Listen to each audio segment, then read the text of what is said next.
सो मैं हूँ अपनी XUV 700 AX7L के अंदर। तो तारीफ़ तो बहुत सुनी होंगी आपने इस गाड़ी की, और तारीफ़ के काबिल भी है नो डाउट। बट आज मैं इसके कुछ ऐसे पॉइंट्स गिनवाने जा रहा हूँ आपको जो कि इसके नेगेटिव्स लगे मेरे को, क्योंकि मैंने XUV 500 से अपग्रेड करा है इसमें।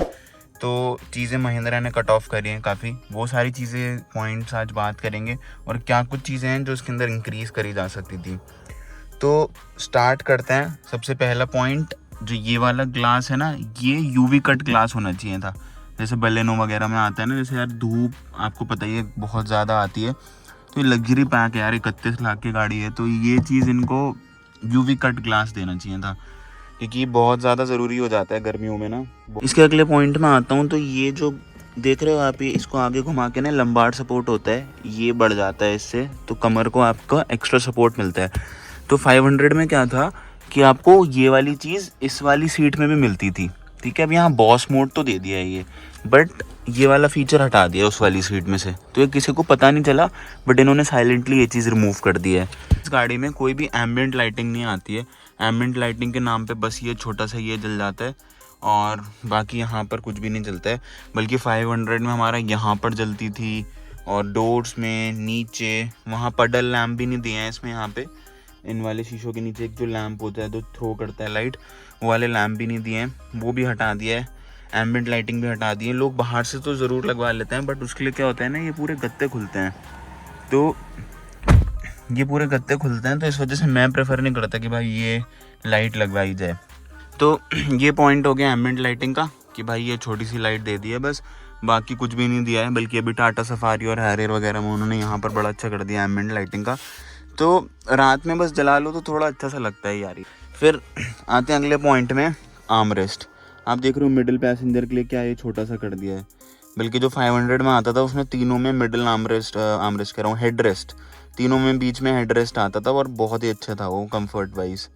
तो ये चीज़ भी भाई कट ऑफ मारी है महिंद्रा ने। अगले पॉइंट पे आते हैं 12 वोल्ट सॉकेट। अब 12 वोल्ट सॉकेट का क्या सीन है ना, 500 में क्या था, तीनों रो में, मतलब फर्स्ट रो, सेकंड रो और थर्ड रो, तीनों ही रो में मिलते थे। इसमें क्या है, इसमें टाइप सी तो आ गया है, मतलब आप अगर यहाँ पर देखो टाइप सी भी नहीं है, बल्कि यहाँ पर फास्ट चार्जिंग के लिए ये नॉर्मल टाइप बी वाला है। यहाँ मिडिल रो में आपके पास है यहाँ पर टाइप सी, ठीक है, और थर्ड रो में दिया है इसमें सिर्फ 12 वोल्ट का। अब 12 वोल्ट का क्यों चाहिए था ना मेरे को, अब जैसे गाड़ी में टायर प्रेशर वगैरह जो वो आता है ना इन्फ्लेटर, वो भरो, तो उसको 12 वोल्ट का सॉकेट चाहिए होता है। वो भाई क्या होता है, थर्ड रो में जाके लगाना पड़ता है, फिर बड़ी दिक्कत होती है। एटलीस्ट मिडिल रो में ही दे देते यार, आगे जगह नहीं बची थी तो। बाकी सब दिया इन्होंने को, पार्किंग ब्रेक और ऑटो होल्ड, ये पूरा एकदम लग्जरियस बनाया है, बट इन्होंने 12 वोल्ट का सॉकेट कट मार दिया यहाँ से। बाकी भाई वेंटिलेटेड सीट्स और IRVM जो है, ये तो आप सबसे सुनते ही आए हो कि ये चीज़ होनी चाहिए थी। मैं जस्ट उन पॉइंट की बात कर रहा हूँ जो एक पुराने XUV ओनर को फिगर आउट हुई, जो नई XUV में नहीं आती हैं अब, ठीक है। पडल लैंप की इसकी मैं बात कर ही चुका हूँ, जो इस वाले मिरर के नीचे लाइट थ्रो करता है, वो वाला लैंप नहीं है, वो एज एन एसेसरीज ये लोग लगा देते हैं, जिसमें XUV 700 प्रोजेक्शन भी आता है नीचे, बट नॉर्मली नहीं है, पहले आया करते थे। ऑल्दो सारी गाड़ियों से ये भी कट ऑफ करने लगे हैं।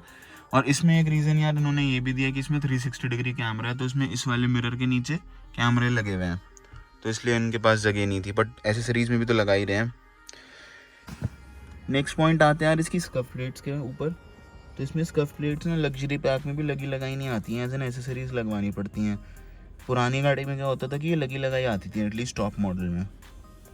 अब इसमें एक नेगेटिव क्या लगा ना मेरे को, कि यार ये मर्सिडीज़ वाली स्क्रीन तो ये तो दी है महिंद्रा ने, जो कि लगती भी बहुत सुंदर है। देखो अगर मैं इसको ऑन करूं, लगती भी बहुत सुंदर है ये, बट इसमें क्या होता रहता है ना यार, इसमें ग्लिच हैं, कम करते हैं, इसमें ना ग्लिच हैं जो कि आते रहते हैं। एक बार क्या हुआ कि ये पूरी स्क्रीन ब्लैंक आउट हो गई, ठीक है, मतलब आई ही नहीं, मतलब बहुत ज़्यादा कोशिश करी बट कुछ भी नहीं आया उसमें। तो उसमें क्या करना पड़ा, बैटरी के टर्मिनल निकालने पड़े, और बैटरी के टर्मिनल रिकनेक्ट करने लगे, जब जाके स्क्रीन लोड हुई है।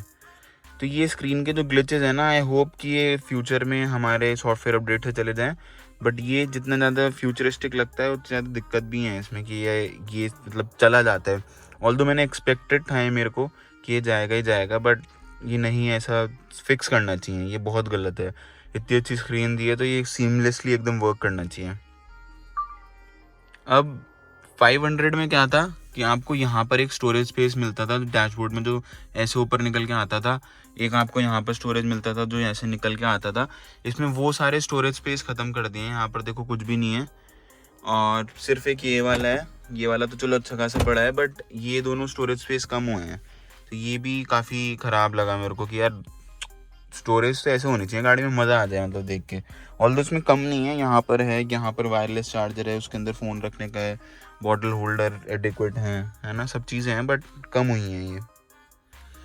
अब एक चीज़ और है, ये वाली जो इसकी इंटीरियर की लाइट्स है ना, अब 500 में क्या था, उसमें बड़ी वाली एलईडी दे रखी थी, तो वो ऐसे प्रोजेक्शन मारती थी बहुत ज़बरदस्त। ये मतलब फील तो आपको एकदम लग्जरी देती है, उससे ज़्यादा अच्छी फील देती है कि मतलब जैसे एरोप्लेन में होता है ना, माइल्ड लाइट्स या आपकी रीडिंग लैम्प जिसे प्रॉपर बोलते हैं वो है। उसमें क्या था, उसमें पूरा इतना बड़ा लैम्प था और उतनी तेज़ थ्रो मारता था कि भाई गाड़ी के अंदर रोशनी रोशनी हो जाती थी। ये पूरे में रोशनी नहीं करता है, बहुत माइल्ड लाइट फेंकता है, मतलब एम्बिएंट लाइट जैसा ही बोलूँगा मैं इसको। तो ये थे यार अपनी एक्सयूवी के कुछ नेगेटिव पॉइंट्स जो मेरे को लगे, मैंने कहा आप लोग को गिनवाता हूँ।